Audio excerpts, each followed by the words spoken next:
Dans un hôpital, l'architecture détermine beaucoup de choses. Le plateau technique détermine beaucoup l'architecture et l'architecture détermine beaucoup d'organisation.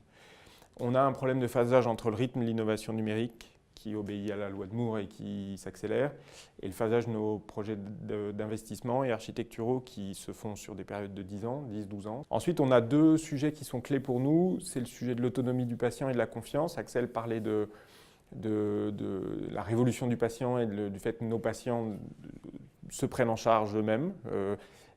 On est en train de changer de monde en se disant qu'il faut mieux l'assumer et l'accompagner plutôt que de l'ignorer et de le craindre.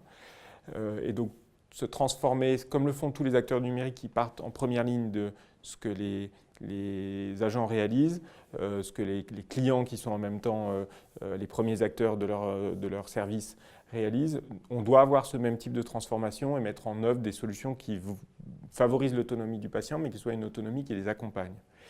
Et puis le dernier point, c'est ce lien de confiance. Je pense qu'on a pleinement conscience à l'assistance publique qu'on est un intégrateur de confiance, on est le point d'ancrage de la confiance des patients.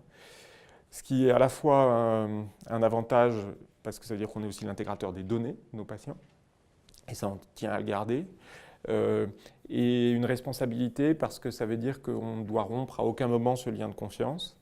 Et donc on travaille beaucoup à ça, et notamment à la manière d'intégrer des designers dans nos processus, pour être sûr que ce lien de confiance ne soit pas brisé par des technologies numériques qui ne seraient pas pensées à l'aune de ces parcours.